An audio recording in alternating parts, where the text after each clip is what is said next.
નમસ્કાર, હું દીપલ. આપ જોઈ રહ્યા છો ગાંધીનગરની સૌપ્રથમ web news channel live Gandhinagar. તો આવો નિહાળીએ આજનું જીવતું ધબકતું ગાંધીનગર લાઈવ ગાંધીનગરની નજરે. ગાંધીનગરના 71% દિવ્યાંગ ચિત્રકાર અને લોકગાયક એવા રાજુભાઈ શ્રીમાળી રાજતરંગએ 71મી વખત બ્લડ ડોનેશન કર્યું છે.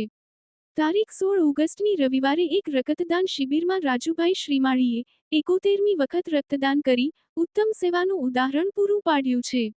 ઉલ્લેખનીય છે કે ચિત્રકાર તરીકે દેશ વિદેશમાં તેમના પ્રદર્શન થયા છે. વડાપ્રધાન શ્રી નરેન્દ્રભાઈ મોદીના મુખ્યમંત્રીથી પ્રધાનમંત્રી સુધીના વિકાસના કાર્ય દર્શાવતા પ્રદર્શનમાં ભાગ લીધેલ.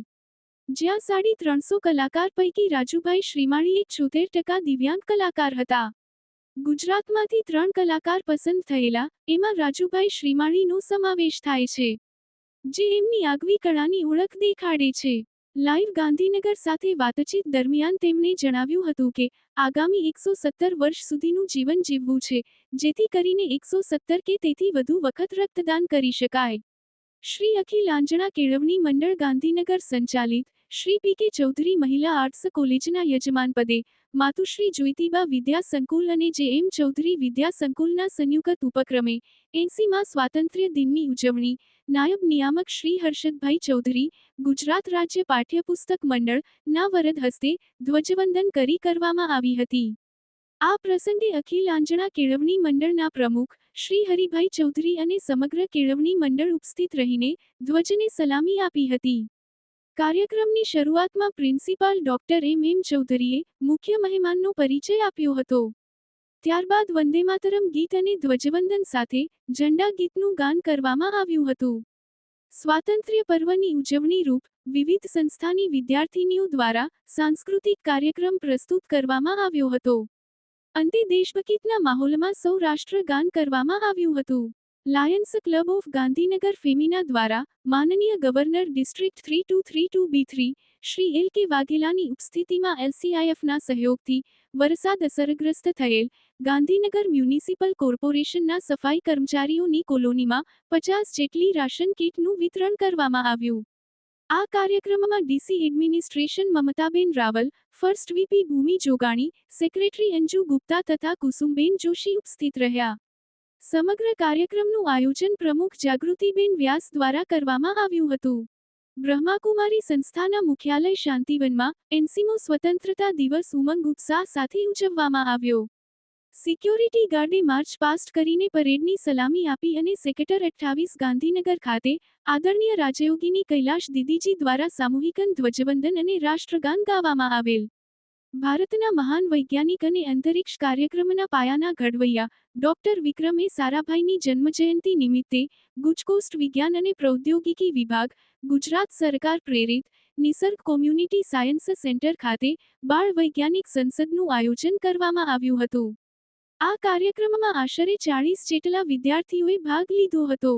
વિદ્યાર્થીઓએ વિવિધ વૈજ્ઞાનિક પાત્રોના ગેટઅપ ધારણ કરી પોતાની રજૂઆતો દ્વારા મહાન વૈજ્ઞાનિકોના જીવન, સંશોધન અને યોગદાન વિશે રસપ્રદ માહિતી રજૂ કરી હતી. ડોક્ટર અનિલ કે પટેલ દ્વારા પ્રસંગોચિત સંબોધન કર્યું હતું. કાર્યક્રમમાં કુંતલ નિમાવત અને નીતિન પટેલ દ્વારા નિર્ણાયક તરીકેની જવાબદારી નિભાવવામાં આવી હતી. આ પ્રસંગે બાળ વૈજ્ઞાનિક સંસદમાં ઉત્કૃષ્ટ રજૂઆત કરનાર કાવ્યા પટેલને પ્રથમ ક્રમે ₹500, સાનિયા બારિયાને દ્વિતીય ક્રમે ₹400 અને વેદાંત ચાવડાને તૃતીય ક્રમે ₹300નું રોકડ ઇનામ આપવામાં આવ્યું હતું. તેમજ બીજા 7 વિદ્યાર્થીઓને સુંદર રજૂઆત બદલ આશ્વાસન ઇનામ આપી પ્રોત્સાહિત કરવામાં આવ્યા હતા. રોટરી ક્લબ ઓફ ગાંધીનગર દ્વારા 15 ઓગસ્ટના સ્વાતંત્ર્ય દિવસની ઉજવણી પેથાપુર નજીક આવેલા કૈલાશધામ વૃદ્ધાશ્રમ ખાતે કરવામાં આવી. કાર્યક્રમ દરમિયાન રાષ્ટ્રધ્વજ ફરકાવવાની પવિત્ર વિધિ રોટેરિયન કમલ કિશોર જૈન ડિસ્ટ્રિક્ટ એડવાઇઝરના હસ્તે કરવામાં આવી. આ પ્રસંગે વૃદ્ધાશ્રમમાં નિવાસ કરતા વડીલો સાથે વિવિધ સાંસ્કૃતિક અને મનોરંજક પ્રવૃત્તિઓનું આયોજન કરવામાં આવ્યું હતું. કાર્યક્રમમાં Rotarian Alok Gupta, Rotarian Dilip Patel, Rotarian Rahul Mehta, Rotarian Kiran Patel અને રોટેરિયન રાકેશ પારેખ તેમના પરિવારજનો સાથે ઉપસ્થિત રહ્યા હતા. આજોલ સ્થિત કન્યા વિનય મંદિર સંસ્કાર તીર્થ ખાતે 80મા સ્વતંત્રતા દિવસની ભવ્ય ઉજવણી કરવામાં આવી. કાર્યક્રમની શરૂઆત સંસ્થાના મેદાનમાં વિદ્યાર્થીનીઓની પરેડ સાથે થઈ હતી. ત્યારબાદ રાષ્ટ્રગાન, વંદે માતરમ અને ઝંડા ગીતનું સુંદર ગાન કરવામાં આવ્યું. ધોરણ 5મી 12ની બાળાઓએ દેશભક્તિ ગીતો, નૃત્ય અને વિવિધ સાંસ્કૃતિક કાર્યક્રમો કર્યા.